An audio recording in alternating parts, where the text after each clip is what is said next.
네, 개장 전에 알아야 할 5가지 뉴스 짚고 가도록 하겠습니다. Must Know 5입니다. 오늘 가장 첫 번째 소식은 팔란티어의 실적입니다. 장이 마감된 이후에 미국의 대표 AI 소프트웨어 기업 팔란티어가 호실적을 발표했습니다. EPS와 매출 모두 다 시장의 예상치를 상회했습니다. 인공지능 소프트웨어 업체 팔란티어가 시장 예상을 웃도는 2분기 실적을 발표하며 시간의 거래에서 주가가 10% 넘게 급등했습니다.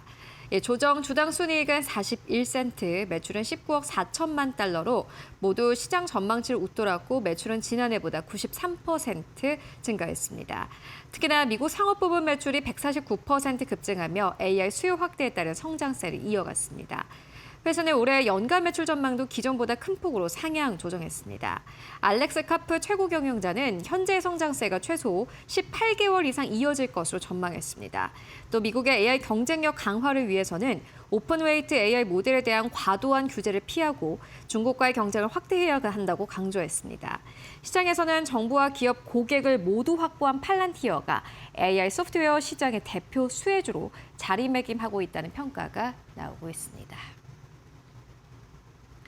네, 무엇보다 팔란티어의 이러한 성장세가 18개월간 이어진다라는 부분은 굉장히 인상적인 대목이었습니다. 앞으로 이게 AI 소프트웨어 기업들의 주가 상승에 탄력을 줄 수 있을지 확인해 보도록 하겠습니다. 이어서 두 번째 뉴스입니다. 미국의 시가총액에도 계속해서 변화가 있는 상황입니다. 아마존이 사상 처음으로 시가총액이 보시다시피 3조 달러를 돌파했습니다. 결국에는 지난주에 내놓은 아마존의 호실적 덕분이었는데요. 자세하게 만나보시죠. 아마존이 인공지능 투자 성과를 앞세워 시가총액 3조 달러를 처음 돌파했습니다.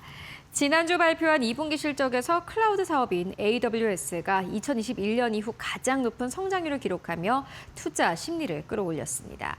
실적 발표 이후 주가는 하루 만에 15% 넘게 급등했고 시가총액도 약 4천억 달러 증가했습니다. 그동안 AI 인프라 투자 부담이 우려됐지만 AWS의 성장세가 이를 상쇄하며 시장의 평가도 달라졌습니다. 특히나 생성형 AI 확산으로 AI 서비스와 클라우드 수요가 동시에 늘어난 점이 실적 개선을 이끌었다는 분석입니다. 시장에서는 투자자들의 관심이 AI 반도체를 넘어 AI 인프라와 클라우드 플랫폼으로 확대되고 있다는 평가가 나옵니다. 아마존은 엔비디아와 애플, 알파벳, 마이크로소프트에 이어 세계에서 5번째로 시가총액 3조 달러 기업에 이름을 올렸습니다. 네, 마켓 사이즈가 계속해서 커지고 있습니다. 이에 따라서 많은 기업들이 시가총액의 크기가 달라지고 있는 상황인데요. 관련해서 시장이 또 어떻게 더 커지는지 함께 확인해 보시면 좋을 것 같고요. 이어서 세 번째 뉴스로 옮겨가 보도록 하겠습니다. 어떻게 보면 오늘 한국 시장에는 가장 중요한 뉴스 중 하나가 아닐까 하는 생각이 드는데요. 중국의 기술 자립 속도가 빨라지고 있는 가운데 CXMT가 증설을 결정했다라는 로이터 통신의 보도가 나왔습니다. 중국 최대 메모리 반도체 업체 창신메모리 CXMT가 베이징에 신규 메모리 반도체 공장 건설을 추진합니다. 로이터 통신에 따르면 CXMT는 베이징 경제기술개발구와 12인치 반도체 공장 신설을 위한 자금 조달 방안을 협의 중인 것으로 알려졌습니다. 일부 국유 기업도 투자 참여 의사를 밝힌 것으로 전해졌지만 현재는 초기 협의 단계인 것으로 알려졌습니다. CXMT는 현재 허페이 등 3개 공장에서 월 10만 장 규모의 생산 능력을 운영하고 있습니다. 계획 중인 신규 공장이 모두 완공되면 월 생산 능력은 현재 2배인 60만 장 수준으로 확대될 전망입니다. 업계에서는 첨단 메모리 공장 한 곳을 짓는데 통상 100억 달러 이상이 투입되는 것으로 보고 있습니다. CXMT는 지난달 상하이 증시에 상장한 첫날 시가총액이 약 708조 원을 기록하며 중국 본토 증시 시가총액 1위에 올랐습니다.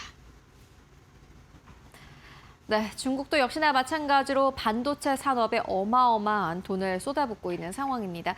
이게 오늘 한국 증시에는 어떤 영향을 줄지 확인해 보시는 게 중요해 보이고요. 이어서 빠르게 네 번째 뉴스로 옮겨가 보도록 하겠습니다.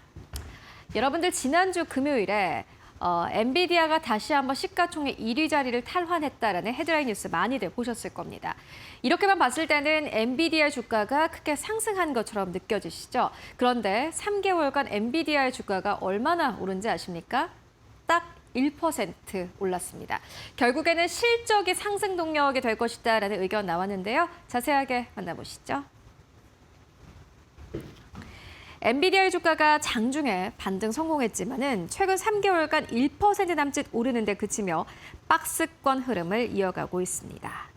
빅테크 기업들이 잇따라 AI 투자와 자본 지출을 확대하고 있지만 메모리 등 다른 AI 인프라 비용도 함께 늘면서 엔비디아가 투자 확대 최대 수혜를 볼지에 대해서는 의문이 제기되고 있습니다. 시장에서는 AI 투자 열기가 다소 식고 차익 비용도 높아지면서 엔비디아의 추가 상승 동력이 약해졌다는 분석이 나오고 있습니다. 특히 엔비디아가 고객사의 금융 지원과 신용 보증을 제공하고 있다는 점도 투자자들의 관심을 받고 있습니다. 다만 오는 26일 예정된 2분기 실적 발표가 주가의 새로운 전환점이 될 수 있다는 기대도 나오고 있습니다. 현재 월가의 평균 목표 주가는 314달러로 현재 주가를 크게 웃도는 수준입니다. 네, 엔비디아가 실적 발표와 함께 주가가 상승 탄력을 받아갈 수 있을지 박스권 안에 갇힌 엔비디아의 주가 기대해 보도록 하겠습니다. 이어서 마지막 뉴스 만나보실까요?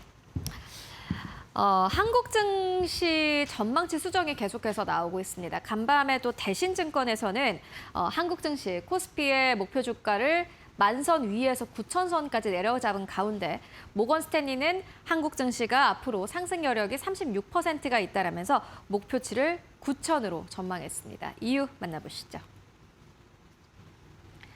글로벌 투자은행 모건 스탠리가 한국 증시에 대한 투자 의견을 비중 확대로 상향 조정했습니다. 모건 스탠리는 최근 레버리지 청산으로 가격 부담이 낮아진 만큼 코스피가 목표치인 9,000포인트까지 약 36% 상승할 여력이 있다고 전망했습니다. 특히나 이번 조정은 기업 실적 등 펀더멘털 악화가 아닌 수급에 따른 기술적 조정이라고 평가했습니다. 또 레버리지 ETF와 헤지펀드 차입 투자, 개인 투자자의 신용융자 청산도 절반 이상 진행된 것으로 분석했습니다. 모건 스탠리는 이번 조정이 인공지능과 반도체 슈퍼사이클 관련 종목에 다시 진입할 수 있는 기회가 될 수 있다고 진단했습니다.